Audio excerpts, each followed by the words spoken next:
الشیطان الرجیم بسم اللہ الرحمن الرحیم الحمدللہ رب العالمین۔ بات ہماری زبان دینی میں چل رہی ہے۔ اس میں ایک نظریہ ذکر ہو گیا ہے کہ زبان دین و زبان قرآن زبان وحی متاثر از فرہنگ زمانہ ہے کہ اس کو مفصل عرض کیا ہے اور نقد بھی کی۔ دوسرا نظریہ جو زبان دین کے اندر ہے وہ یہ کہ زبان دین زبان نمادین ہے، سمبولک ہے۔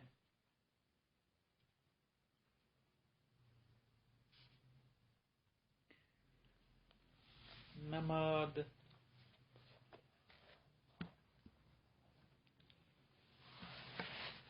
یہاں پر اب مختلف تقریباً باتیں سامنے آتی ہیں کہ زبان دین زبان نماد ہے، کیا مراد ہے اس سے؟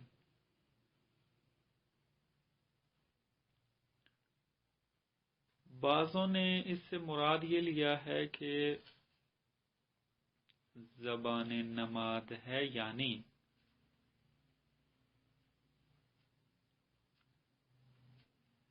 زبان دین رمزی ہے لیکن واقع نما نہیں ہے، یعنی واقع کی حکایت نہیں کرتا۔ مثلا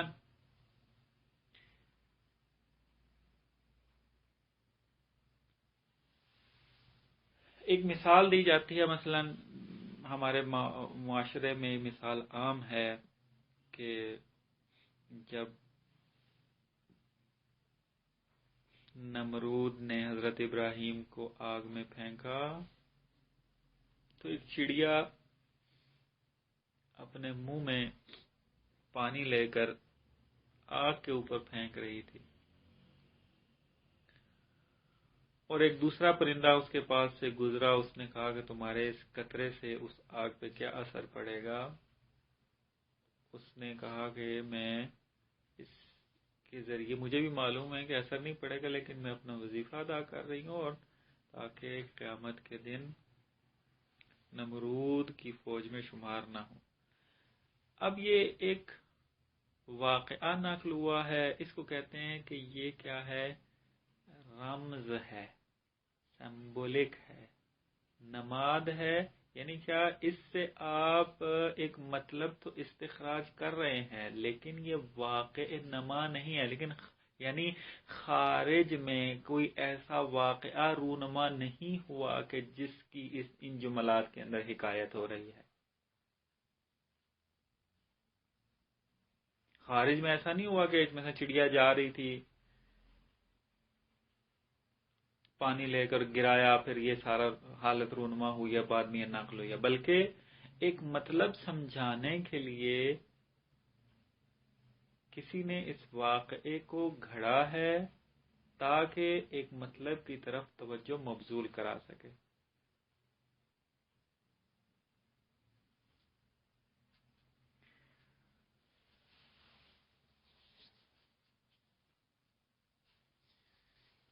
اگر یہ مراد ہو زبان دین کی زبان نماد ہے تو یہ نظریہ باطل ہے، ہم اس کو قبول نہیں کر سکتے۔ کیوں؟ اس وجہ سے کہ قرآن کے اندر جتنے بھی حقائق ذکر ہوئے ہیں، جتنے بھی واقعات ذکر ہوئے ہیں، وہ ایک واقعیت رکھتے ہیں،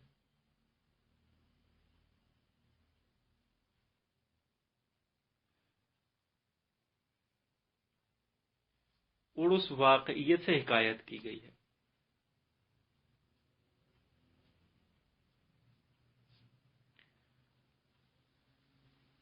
بس یہ ایک نماد کا معنی اگر یہ کیا جائے تو یہ غلط ہے۔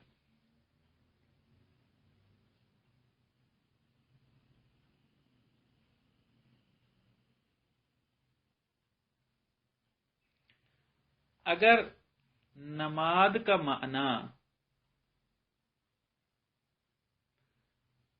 مجاز گوئی لی جائے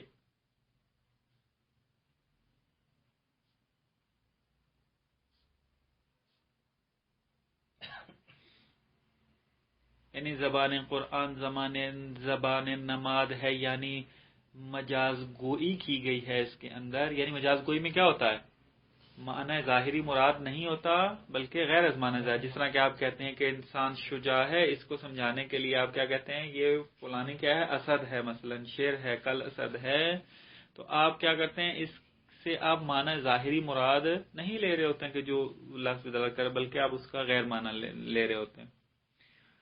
اگر نماز سے مراد یہ ہے کہ مجاز گوئی ہے، اور پھر اس سے مراد یہ لی جائے کہ یہ مجاز گوئی کل قرآن کے اندر موجود ہے، یعنی پورے کا پورا قرآن جو ہے وہ مجاز گوئی میں ہے، نماد ہے،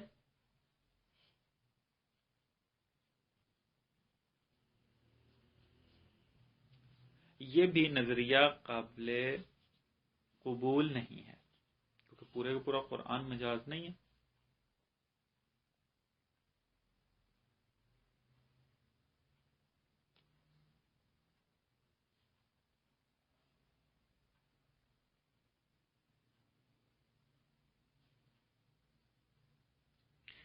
اگر نماز سے مراد یہ لیا جائے کہ قرآن و وحی الہی جس طریقے سے ظاہر رکھتی ہے، باطن بھی ہے اس کا، اور اس باطنی معانی کو نماز کہا جاتا ہے. اگر یہ مراد ہو تو یہ حق ہے، درست ہے اور صحیح ہے. لیکن کلام جدید کے اندر جب یہ کہا جاتا ہے کہ زبان دین زبان نماد ہے، تو جو اس کے قائلین ہیں وہ اس قول کے قائل نہیں ہیں.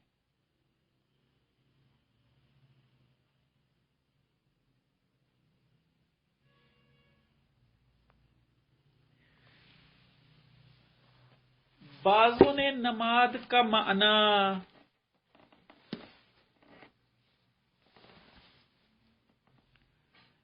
تمثیلی لیا ہے، یعنی زبان دین زبان نماد ہے یعنی تمثیلی ہے. تمثیلی بیان میں کیا ہوتا ہے؟ تمثیلی بیان میں یوں کہا جاتا ہے کہ ایک واقعیت موجود ہے، اس کو انسان نہیں سمجھ پاتا، آپ اس مطلب کو سمجھانے کے لیے کیا کرتے ہیں؟ ایک بیان سے استفادہ کرتے ہیں، تمثیلات سے استفادہ کرتے ہیں، اور پھر اس کے ذریعے آپ اس مطلب کو سمجھاتے ہیں. مثلا علم کے اندر اس کو کیا کیا جاتا ہے کہ معقول کو محسوس بنا کر پیش کرتے ہیں تو سمجھ میں آتا ہے. ایک معنی عقلی ہے، ایک معنی معقول آپ کے پاس موجود ہے، اگر وہ سمجھ میں نہ آئے تو مثالوں کے ذریعے سمجھایا جاتا ہے. اب وہ مثال کیا بنتی ہے؟ نماد بنتی ہے اس معنی حقیقی کا.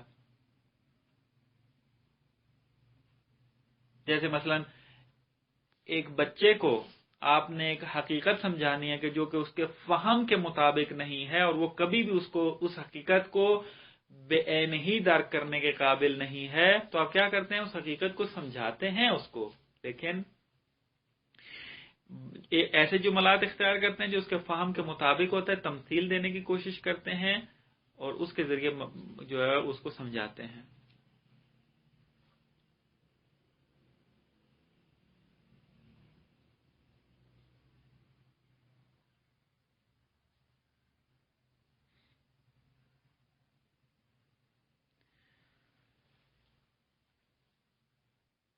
اگر یہ معنی مراد ہو تو یہ معنی بھی حق ہے.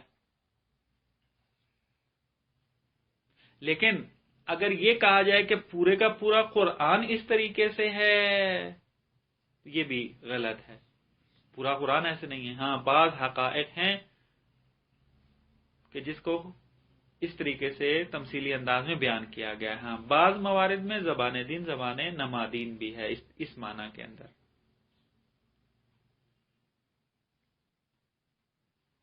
جیسے مثلا علامہ طباطبائی، شہید مطہری یا جوادی آمولی، ان کا نظریہ یہ ہے کہ حضرت آدم کا قصہ جو قرآن کے اندر نقل ہوا ہے وہ بیان تمثیلی ہے۔ اب بعضوں نے یہ سمجھا کہ اس تمثیلی بیان کا مطلب یہ ہے کہ اصلاً واقعیت نہیں رکھتا، یعنی اس چڑیا کی مانند ہے، قصہ جو چڑیا کا ہے اس مانند ہے، اور لہذا نقد کیا پھر علامہ کے اوپر آ کر یہ کیا آپ نے کہہ دیا، مثلاً ایسا نہیں ہے بلکہ واقعیت موجود ہے۔ علامہ جب یا شہید مطہری، آیت اللہ جوادی آملی کہتے ہیں کہ حضرت آدم کا قصہ جو قرآن میں نقل ہوا ہے، یعنی سجدہ کروانا، پھر ان کا جنت سے نکلنا، پھر مثلا میوہ کھانا، یہ سارا جو واقعہ نقل ہوا ہے یہ تمثیلی بیان ہے۔ تو اس کا معنی یہ نہیں ہے کہ جس طریقے سے مثلا وہ چڑیا پانی لے کر جا رہی تھی، مثلا اس طریقے سے ہے، یعنی اصل میں واقعہ رونما نہیں ہوا، خدا نے خود وہ واقعہ بنایا ہے، بنا کر کیا کیا ہے، ایک مطلب کی طرف اشارہ کیا ہے۔ یاد کیا یہ بات درست نہیں ہے قرآن کے اندر، بلکہ وہ یہ کہنا یہ چاہتے ہیں کہ آدم بھی ہے، شیطان بھی ہے، واقعیت ہے، خارج میں موجود ہے، ان کا آپس میں ارتباط ہے، اور یہ جو واقعیت جو خارج میں موجود تھی آدم کی اور شیطان کی، اور پھر ان کا جو آپس میں ارتباط تھا، یہ معقول تھا، اس کو خدا نے کیا کیا، محسوس انداز میں پیش کیا ہے۔ یعنی واقعی یہ نہیں ہے کہ آدم نام کی چیز نہیں ہے، فقط ایک قصہ بیان کیا، ایک مطلب کی طرف بیان، نہ، آدم بھی ہے اور شیطان بھی ہے، لیکن وہ چونکہ جو حقیقت ہے وہ حقیقت بالاتر ہے انسان کے درک سے، تو خدا نے کیا کیا ہے، بیان تمثیلی سے استفادہ کر کے اس حقیقت کو سمجھانے کی کوشش کی ہے، اور اس کے لیے ہمارے پاس بہت سارے شواہد موجود ہیں کہ میں اس بات میں وارد نہیں ہونا چاہتا۔ بہرحال زبان دین زبان نمادین ہے، عرض کر دیا کہ مختلف معانی ہیں اور کس طریقے سے قابل قبول ہے، کس طریقے سے قابل قبول نہیں ہے۔ صاحب کتاب نے یہاں تعلیقی کے اندر یہ لکھا ہے کہ واجہ نماد یعنی لفظ نماد یعنی سمبول در پارے از اصطلاحات با اموری چون استعارے تفاوت میابد، یعنی وہ کہتے ہیں نماد استعارے سے متفاوت ہے، ایک نہیں ہے، لیکن اما در اینجا معنی عام میں آن مورد نظر است کے شامل مجاز و استعارے را نیز در بر می گیرد، یعنی اس مقام میں جس مقام میں ہم بات کر رہے ہیں، اور میں نے بات شروع کیا کہ زبان دین زبان نمادین ہے، یہاں پر نماد سے مراد معنی عام ہے، یعنی مجاز کو بھی شامل ہے اور استعارے کو بھی شامل ہے۔ یہ اب آپ نے لغت میں پڑھا ہوا ہے، ادبیات کے اندر رجوع کریں اس کی طرف، مجاز اور استعارے میں فرق کیا اور کیسے یہ ایک دوسرے کے ساتھ ملتے ہیں، یہ انشاءاللہ وہاں پر آپ وہ دیکھیں گے۔ یہ کہتے ہیں کہ یہاں مراد جو زبان دین زبان نمادین ہے یعنی مجاز ہے، مجاز گوئی مراد لی جا رہی ہے یہاں پر۔ آیا واقعا زبان دین یہ زبان مجاز گوئی ہے یا نہیں ہے؟ عرض کیا اگر کل قرآن کے اندر سرایت دے دیں کہ الف سے لے الحمد سورہ الحمد سے لے کے سورہ الناس تک پورا قرآن جو ہے مجاز گوئی کر رہا ہے، یہ بات درست نہیں ہے، لیکن قرآن نے اس اسلوب کو اختیار کیا ہے، اور وہ موارد اس کے مشخص ہیں، اور آپ انہوں نے پھر بعض اشارے کیے ہیں کہ سید رضی نے ایک پوری کتاب لکھی ہے جو قرآن کے اندر اور احادیث نبوی کے اندر مجاز استعمال ہوئے ہیں، اس کو بیان کیا ہے، ان کے مجاز گوئی کی جو راز ہیں اس سے پردہ اٹھایا ہے۔ ابن قتیبہ جو ہے اس نے تعویل و مشکل القرآن کتاب لکھی جو کہ معروف ہے، اس کے بارے میں آ کر اس نے بات کی ہے۔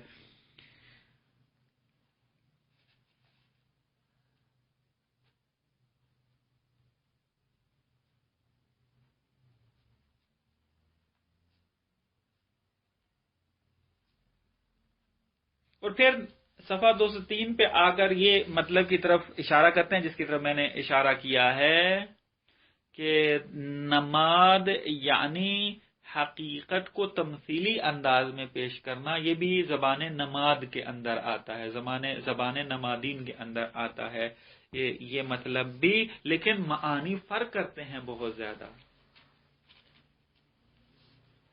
کہ تفکیک کرنا ضروری ہے ہر معنی کے اندر کہ یہاں نماز سے کیا مراد لیا جا رہا ہے، فرق کرے گا اس میں۔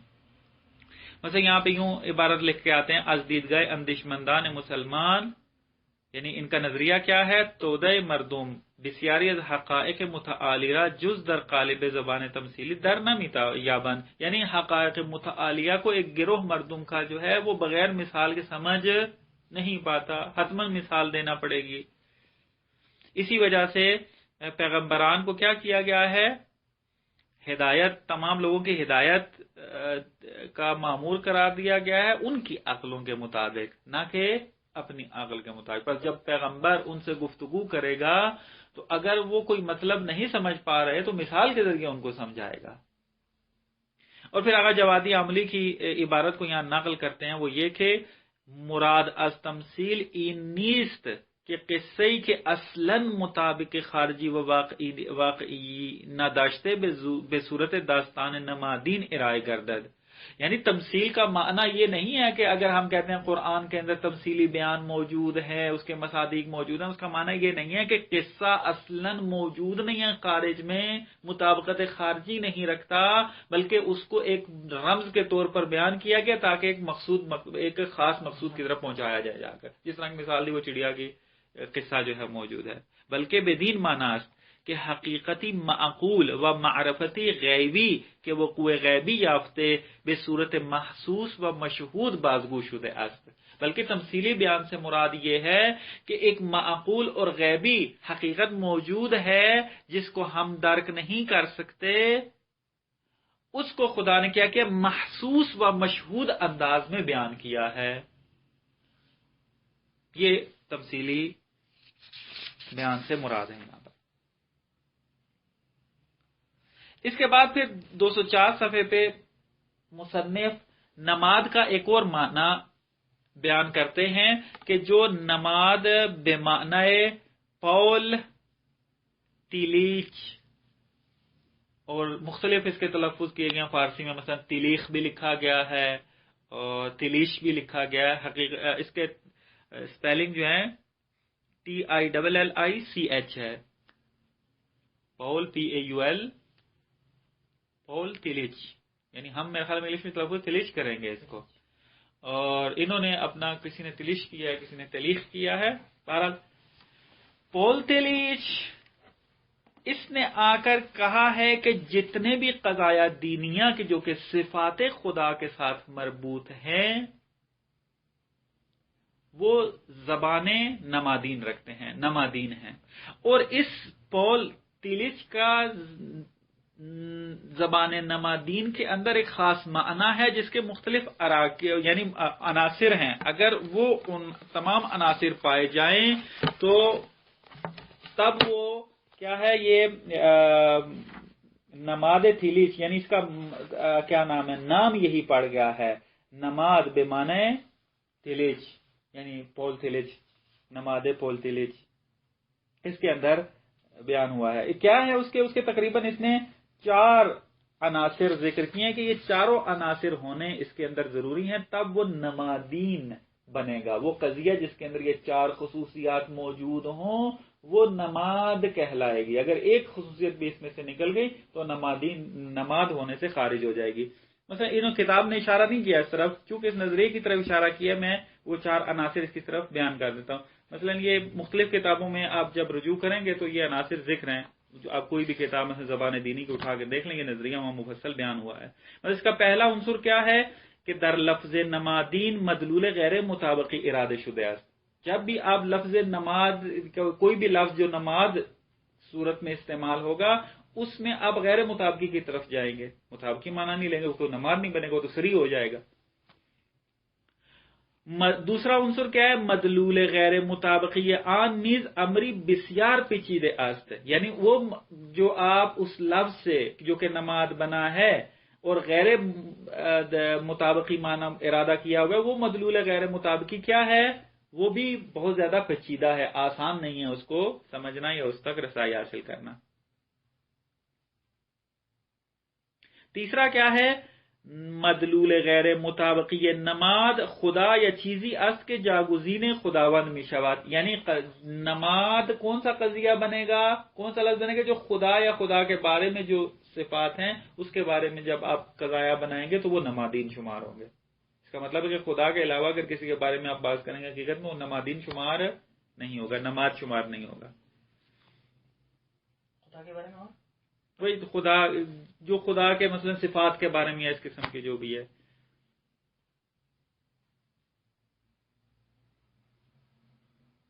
چوتھا عنصر جو اس نے یہاں پر ذکر کیا وہ یہ کہ دین از دیدگاہ از این نظریہ پردہ یعنی پال تلیج کیا ہے، مساوی با شناخت خداوند و پیوند قلبی با اوست. یعنی دین کسے کہتے ہیں؟ جہاں پر شناخت خدا قلب سے حاصل ہو وہ دین کہلاتا ہے اس کے اندر.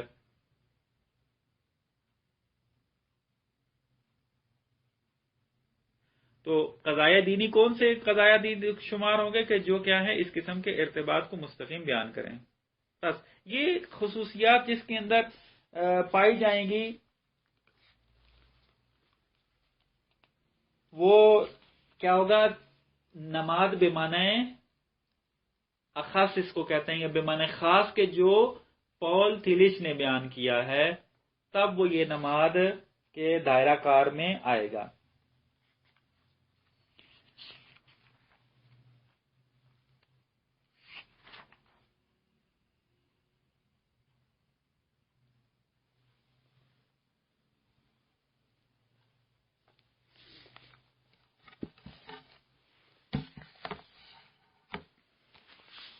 یہ کیا کہتا ہے، وہ یہی اس کا کیا یہ کہنا چاہتا ہے کہ خدا اصل وجود ہے نہ کہ موجودات میں سے ایک موجود. لہذا ہم جب خدا کے بارے میں بحث کریں گے کیا کریں گے، سمبولک گفتگو کریں گے. کیوں؟ اس وجہ سے کہ غیر سمبولک خدا یعنی سری گفتگو کرنا خدا کے بارے میں ممکن نہیں ہے.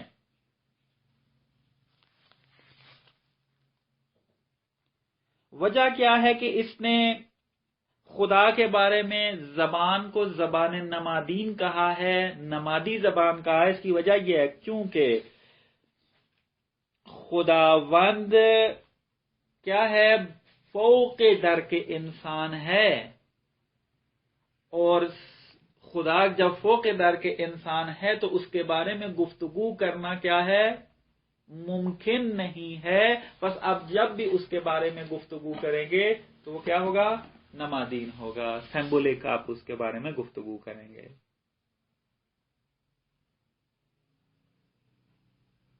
وہ کہتا ہے کہ فقط ایک جملہ اس بارے میں آپ سری بول سکتے ہیں. وہ یہ کیا کہہ سکتے ہیں، آپ یہ کہہ سکتے ہیں کہ خدا خود وجود ہے. یہ جو قضیہ یہ سری ہے، نمادین نہیں ہے.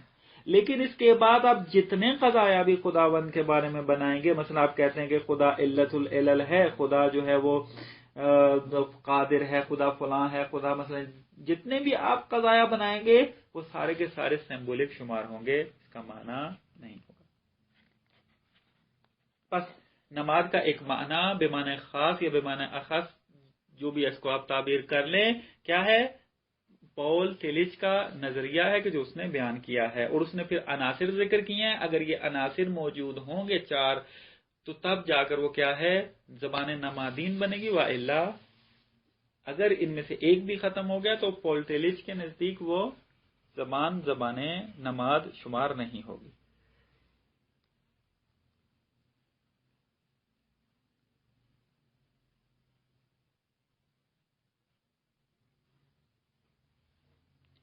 اس کے بعد پھر آ کر چونکہ انہوں نے کہا کہ زبان نمادین کے اندر بحث شروع ہوئی ہے تو تعویل بھی بیچ میں آ جاتی ہے اس کے. یعنی ایک ہمارے پاس جملہ موجود ہے، اس کا ایک ظاہری معنی ہے، آپ اس کا غیر ظاہری معنی مراد لیں جو نمادین میں یہی معنی لیا جاتا ہے.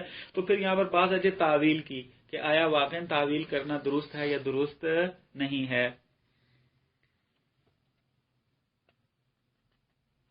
تو یہاں پر پھر انہوں نے یہ ذکر کیا ہے کہ یہاں تعویل کے اندر پھر مختلف گروہ موجود ہیں، اس میں صدوقیان اور فریسیان ہو، یہ تمام چیزیں ہیں کہ جو مطلب مہم اتنا نہیں ہے، مطلب انہوں نے اشارہ اس طرف کم کیا۔ بس نتیجہ کیا نکلا؟ ہماری بات کا نتیجہ یہ نکلا کہ زبان دین کو آپ زبان نماد بنا سکتے ہیں، لیکن اس کی خاص شرائط ہیں۔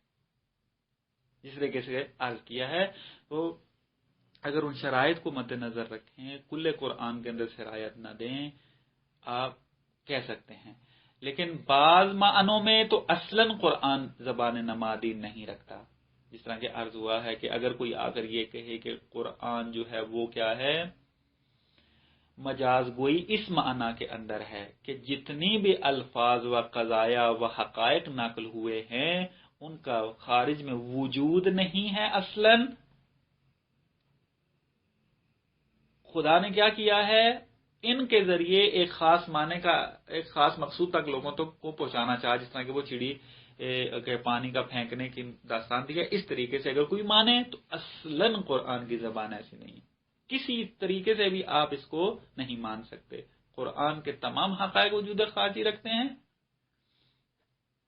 اگر یہ نظریہ مانے تو یہ نظریہ غلط ہے۔ جس طرح کے بعض روشن فکران جیسے سروش ہے اور اس قسم کے جو منحرف ہوئے ہیں، روشن گر ہیں ایران کے اندر، شیعہ علماء جو اس وقت ایران میں بھی موجود نہیں ہیں، غرب میں زندگی گزار رہے ہیں، وہ تقریباً اس قسم کے نظریے کی طرف اپنی وہ گرائش رکھتے ہیں، اور اپنی کتابوں میں انہوں نے صراحت کے ساتھ اس بات کو ذکر کیا ہے۔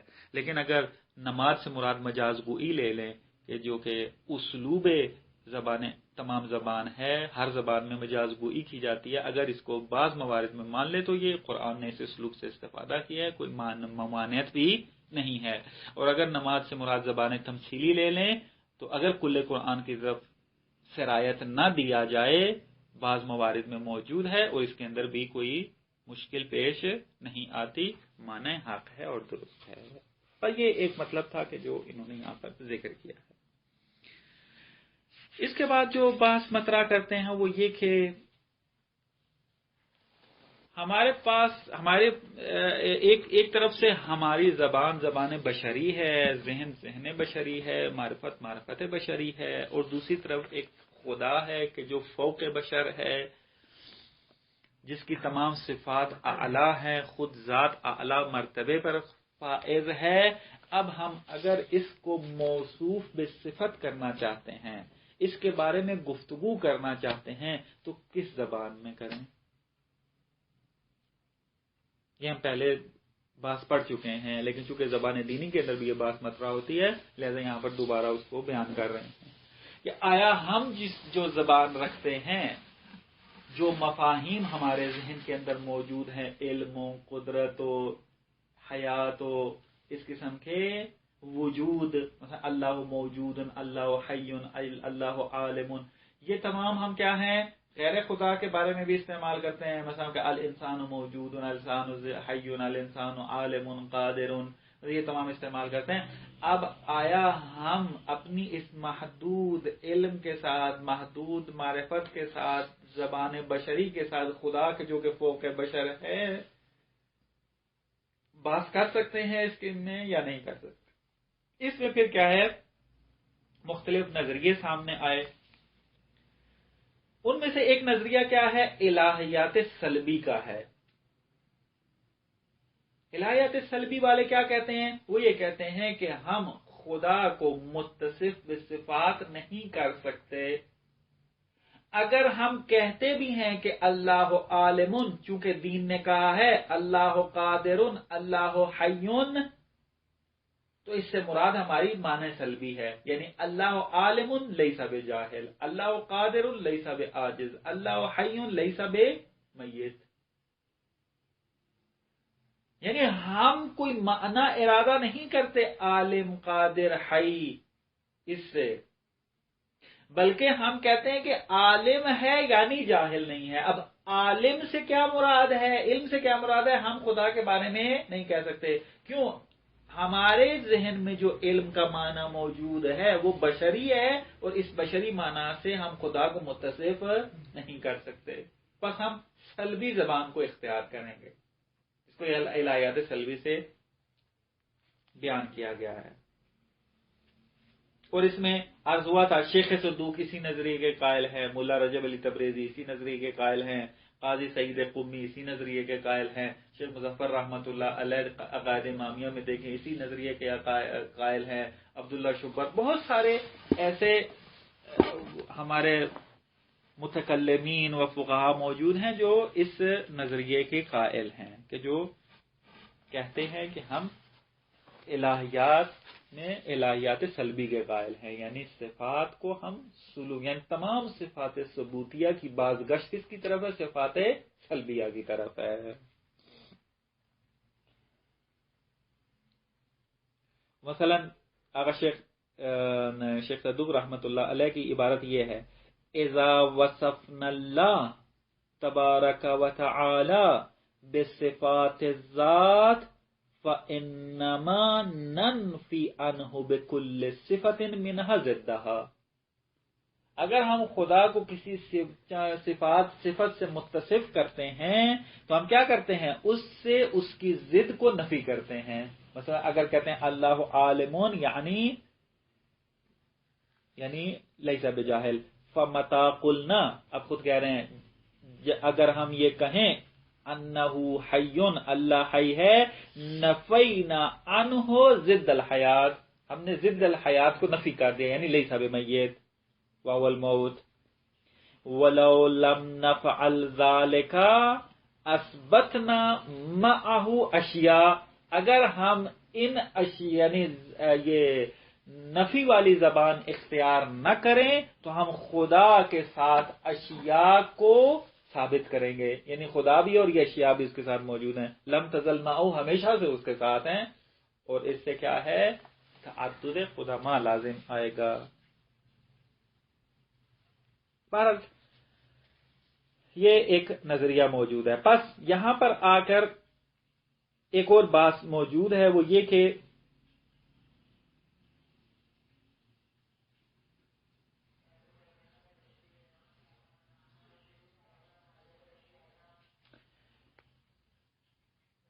ایک نظریہ یہ ہے کہ ہم یہاں پر کیا ہے؟ مشترک لفظی کے قائل ہیں۔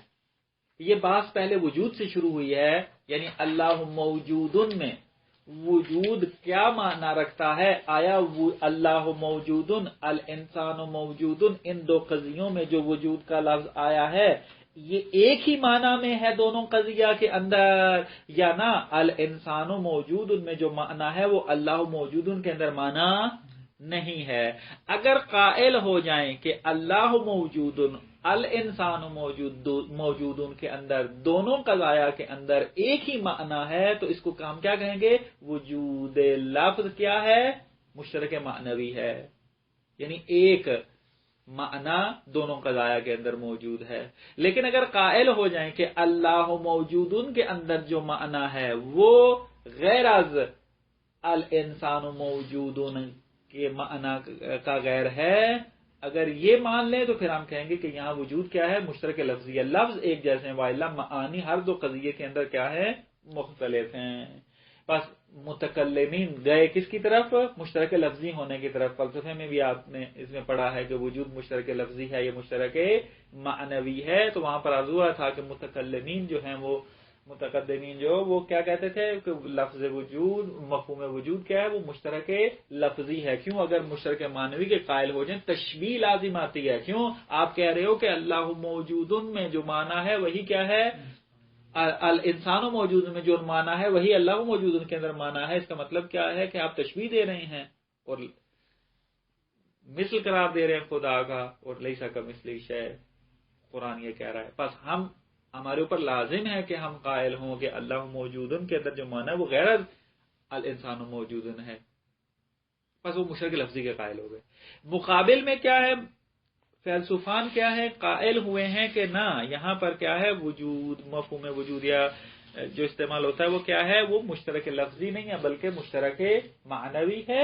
ان کی اپنی ادلہ موجود ہیں کہ جو فلسفے کے اندر مفصل ان کی طرف اشارہ ہوا ہے۔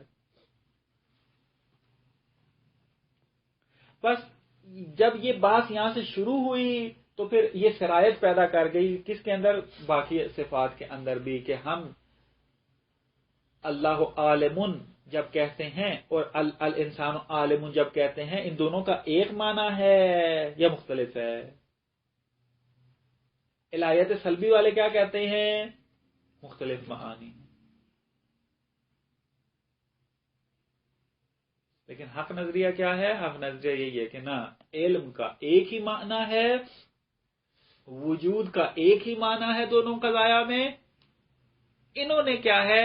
خلط کیا ہے بین المفہوم والمصداق. یعنی مفہوم کا جو حکم ہے وہ کیا کر رہے تھے؟ شرائط کر رہا تھا کس کے اندر؟ مصداق میں. یعنی ایک طرف سے یہ دیکھ رہے تھے کہ مفہوم وجود کا معنی ایک ہے قضیے کے اندر، پھر کہتے ہیں خارج میں تو خدا کی حقیقت لامتناہی ہے، اور کیا ہے؟ انسان کی حقیقت کیا ہے؟ متناہی ہے. بابا ہماری بات مفہوم میں چل رہی ہے، آپ خارج میں کیوں آئے ہو؟ فلاسفہ بھی جو کہتے ہیں کہ مفہوم وجود مشترک معنوی ہے، ذہن کے اندر کہتا ہے. یعنی آپ جب کہتے ہیں اللہ موجود، آپ کیا سمجھتے ہو اس سے؟ آیا متفاوت سمجھتے ہو؟ اللہ الانسان موجود، کیا آپ نے سمجھا کہ معدوم نہیں ہے، واقعیت رکھتا ہے انسان؟ اللہ موجود کے اندر کیا سمجھیں گے آپ جا کر؟ یہی سمجھیں گے خدا ایک واقعیت ہے. طرد عدم کرنا کیا ہے؟ موجود ہونا ہے. تو جب آپ کہتے ہیں اللہ الانسان عالم، علم رکھتا ہے، اللہ عالم، یہاں بھی آپ کیا کریں گے؟ اللہ علم رکھتا ہے، لیکن عینیت معنی میں کہ جو ہم نے وہاں بیان کیا ہے کلام کے اندر اس طریقے سے. اب مفہوم علم ایک ہیں، کیا ہے؟ انکشاف. لیکن خارج میں آ جائیں تو خدا کا علم لامتناہی ہے اور انسان کا علم کیا ہے؟ متناہی ہے. خدا کا وجود لامتناہی ہے، انسان کا وجود کیا ہے؟ لامتناہی ہے. دو حقیقتیں جدا ہیں. بات ہماری مفہوم کے اندر ہو رہی تھی، بس مشکل پیش نہیں آتی. بس یہ الہیات، اس کے اندر ایک نظریہ الہیات سلبی کا تھا کہ جو عرض ہوا کہ جو ہمارے متکلمین مسلمان کے درمیان نظریہ موجود ہے. اس کے بعد دوسرا نظریہ کیا ہے؟ اس صفات خدا میں کس زبان میں سے بات کی جائے، کیا زبان اختیار کی جائے. اس میں ایک مسیحی توماس ایکویناس کہ جو 13ویں صدی میں مسیحی میں زندگی کرتا تھا، توماس ایکویناس حمل تمثیلی کا نظریہ اس نے دیا ہے کہ اس کو بعد میں تفصیلاً عرض کریں گے. صلی اللہ علیہ محمد و آلہ محمد.